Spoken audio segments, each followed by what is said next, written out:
norėčiau, kad visi sužiūrtumėm į ekraną, kur pamatytumėm, ką Tėvynės sąjunga, Lietuvos krikščionys demokratai siūlo Lietuvai. Naujas planas Lietuvai. Kol kas mane. Aš nesu planas, bet gal kažkas. Lietuvos žmonės gali ir turi gyventi geriau. Jeigu nieko nedarysime, gerovės augimas sustos. Greitai neteksime kas trečio darbingo amžiaus žmogaus. Kad situacija pasikeistų, valstybei reikia ne tik pinigų. Pirmiausia, mums reikia gerų, teisingų idėjų ir politinės valios. Mes žinome, kaip per 4 metus pasiekti 1250 eurų vidutinį atlyginimą ir 400 eurų pensiją. Turime aiškų planą, kaip į 10 pagrindinių regionų centrų sutelkti beveik 7 milijardus eurų investicijų. Sakote, kad 147 tūkstančiai darbo vietų visoje Lietuvoje skamba ambicingai? Žinoma, bet tai yra įmanoma įgyvendinus naują Tėvynės sąjungos Lietuvos krikščionių demokratų planą Lietuvai.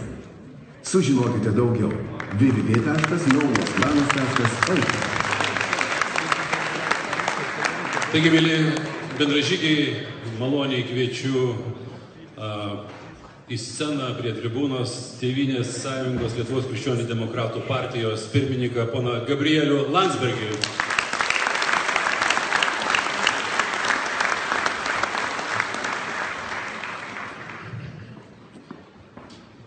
Mėly bendražygiai,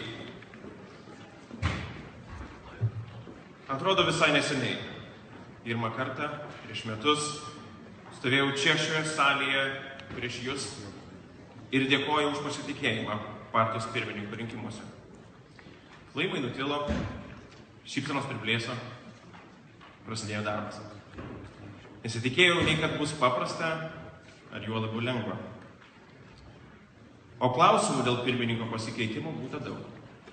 Ar sugebės, ar sutelks, ar patikės jo žmonės, o kas klausė, kas jis toks. Socialinėme tinkle kažkas parašė, jūs gi anūkas. Nedraugiškų žmonių kabintas, tarsi pajuokos žodis, man tapo pasididžiavimo ir įkvėpimų šaltiniu. Atrašiau, taip, kaip ir mes visi.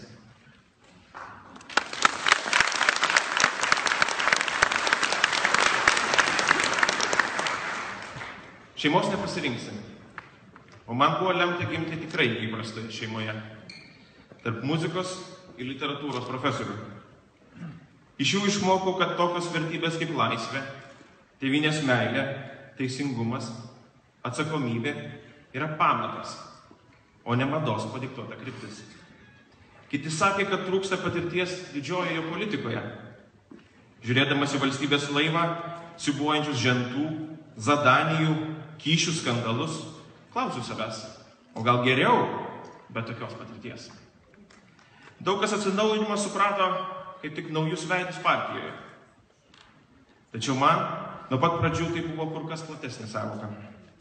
Tai ir naujos idėjos, atsigrįžimas į visuomenę, kandidato atranka skyrių demokratiniuose rinkimuose bei visuomenės lyderių įtraukimas į mūsų partijos programą. Džiaugiuosi, kad mūsų kvietimas buvo išgirstas ir prie partijos prisijungė būrys naujų žmonių. Jie mus praturtino savo idėjomis, energiją. Šie žmonės šiandien čia. Tai Ingrida Šimonytė, Žygimantas Pavilionis, Andrius Navickas, Vytautas Kernagis, būrys kitų. Abejojusiais jums įrodėme, kad mūsų bendruomenė yra atvira. Tikiu, kad ne visada yra lengva priimti bendrakeleivius įvažiuojant į traukinį. Todėl esu nepaprastai dėkingas visiems bendražygiams, kad drauge radome vietos ir naujiems keleiviams. Visi prisimename filmuotus vaizdus iš Sąjūdžio laikų. Gerai įsiminė pašaipios šypsenos nomenklatūros komunistų veiduose, kai jie klausėsi Sąjūdžio atstovų, dėstančio apie Lietuvos laisvę, siekė būti vakarietiška valstybė. Juk žinote, ką jie galvoja tuomet. Nepatyrę, idealistai, ką jie nuveiks dėl Lietuvos. Patirtis svarbu, tačiau svarbu ir pakeliai. Kaip nuslėpti nešvarius ryšius, kaip suderinti zadanijas, kuriuose pirtelėse aptarti reikaliukus Nemanau, kad tokios patirties reikia ateities Lietuvai. Todėl džiaugiuosi Sąjūdžio laikų išminties ir idealizmo bei šių dienų jaunystės ryžto ir energijos derme. Lietuvos politinė sistema išgyvena sunkius laikus. Skandalai, kurie purtė valdančiąją daugumą, atkreipė dėmesį į tai, kad Lietuvos Seime turėtų būti daugiau politikų, kuriems nuoširdžiai rūpi Lietuvos ateitis ir Lietuvos žmonės. 4 prarasti metai nespręstos ir akis badančios problemos, apie kurias kalba jau ne tik opozicija, bet ir įtakingiausios pasaulio organizacijos, sako, kad per ateinančius 15 metų neteksime kas 3 darbingo žmogaus. Tragiška švietimo padėtis, paskutinės vietos juodosiuose alkoholizmo ir savižudybių statistikos lentelėse, o juk už kiekvieno šalto skaičiaus yra žmogus, jo šeima ir jo gyvenimas. Tikėjome, kad atkreiptas visuomenės dėmesys į svarbiausias Lietuvos problemas sulauks atsako. Vylėmės, kad rudenį rinkimuose žmonės neprotestuos prieš sistemą, o racionaliai rinksis geresnę savo ir savo vaikų ateitį Lietuvoje. Todėl, kai sužinojau apie įtarimus dėl stambaus kyšio buvusiam liberalų vadovui, pirmiausia galvojau apie žmonės, kurie jau buvo apsisprendę eiti į rinkimus ir balsuoti už dešiniuosius. Liberalų sprogimas labiausiai palies juos. Mūsų politinė bendruomenė, kaip ir dalis visuomenės, pasijuto ne kaip kitaip, o išduoti. Kartu su liberalais atlaikė audras 2008-2012 metais, planavome naujus darbus nuo rudens.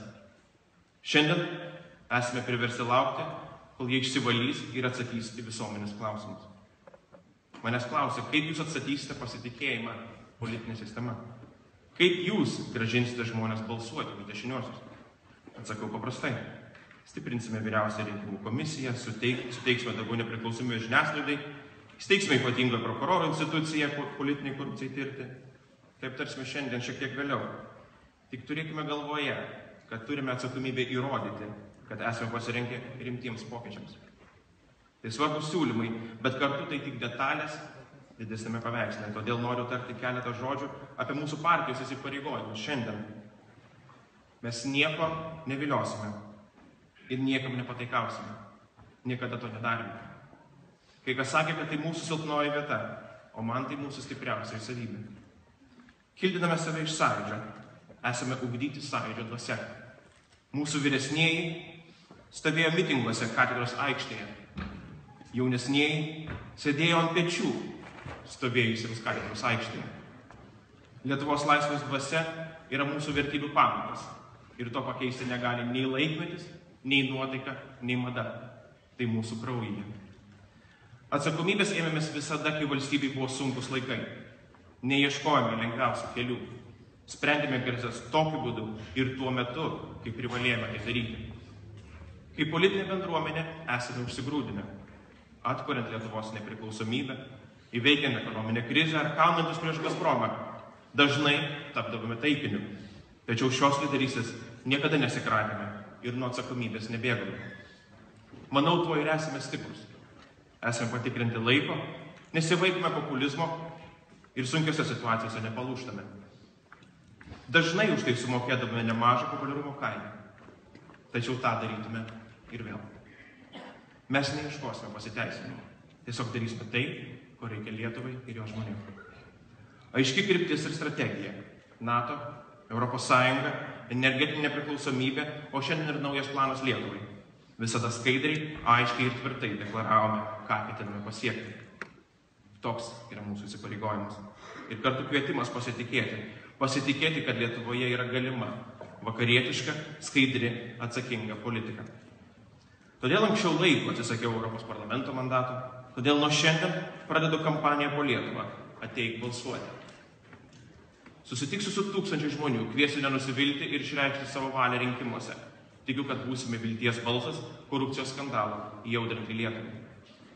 Su žmonėmis visoje Lietuvoje kalbėsime apie naują planą, apie tai, kad verslas Lietuvoje sukurs 150 000 darbo vietų. Žmonės neišvažiuos, nes galės uždirbti, o išvažiavę grįš, nes Lietuva jų laukia. Prieš keletą savaičių pirmą kartą pristatydamas mūsų planą, sakiau, kad tai pirmiausia vilties, o ne atlyginimų planas. Vilties, kad Lietuvoje galima gyventi kitaip, rasti gerą darbą, uždirbti orų atlyginimą ir tikėtis kokybiško išsilavinimo savo vaikams. Vilties, kad vaikai ir anūkai grįž iš Airijos ar Norvegijos ir ateis aplankyti savaitgalį, o ne tik per atostogas. Viltis, kad senatvės lauksime ne su baime, o su ramybe ir pasitikėjimu. Ir ši viltis tikra, nes grįsta įsipareigojimu ir nuoseklaus darbo dešimtmečiais. Mes ne tik žinome, kaip įgyvendinti planą, mes įsipareigojame, kad jis tikrai bus įgyvendintas. Kai kas lenktyniauja siūlydami prieš rinkiminius mokesčių planus. Mokesčius mažinsime ir nuo to bus geriau, sako jie.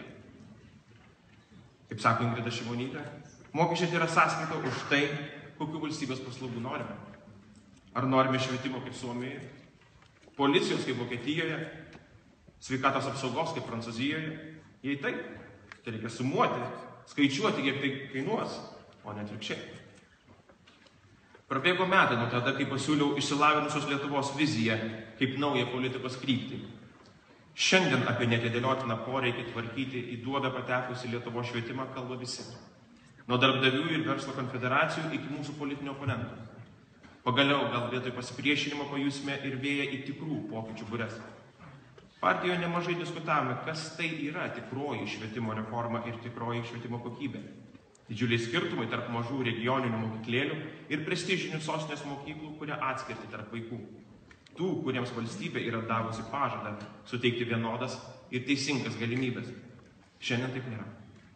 Dalis vaikų, kurių tėvai neturi finansinių galimybių pasirinkti kitą, geresnį miestą ar geresnę mokyklą, lieka už galimybių rato.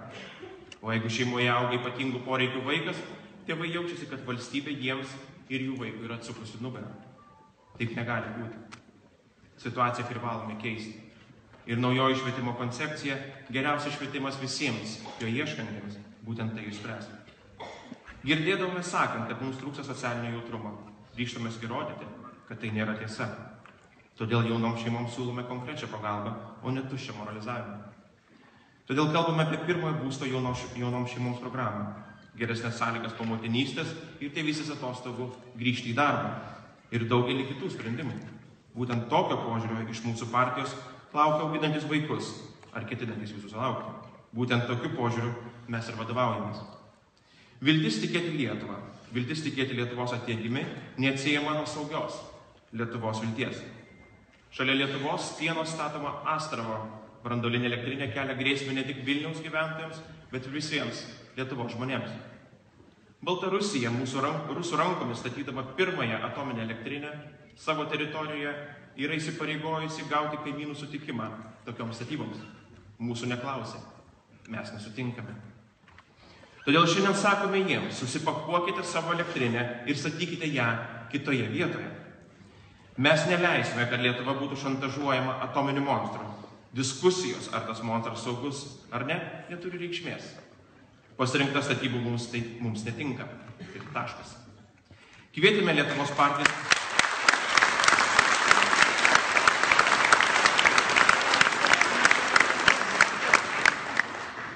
Kvietėme Lietuvos partijas prisijungti, gal net bendrai susitarti dėl įstatymo, kuris užkirstų kelią baltarusiškai energijai tekėti į Lietuvą. Tačiau kai kas pabūgo, spruko į krūmus. Kągi, tai mūsų nesustabdė. Kreipėmės į Lietuvos žmonės, prašydami paremti mūsų teikiamą įstatymo projektą.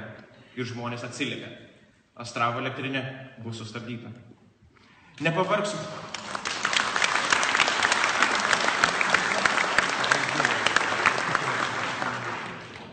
kalbėti apie viltį, kurios šiandien Lietuvai reikia labiausiai. Tai mano ir mūsų visų pareiga šiandien. Kad Lietuvos žmonės nepasiduotų, nenuleistų rankų, o pasitikėtų garbingų įsipareigojimų, kurį grindžiame Lietuvos laisvės ir mūsų visų vaikų ateities dvasia. Myli bendražygiai, su nauja geresnės Lietuvos viltimi kviečiu ryžtingai imtis tenkančios atsakomybės. Mūsų partijos, o tai reiškia ir kiekvieno iš mūsų laukia dideli uždaviniai ir svarbus darbai. Jų įgyvendinimas įmanomas tik visiems susitelkus ir dirbant drauge. Ačiū.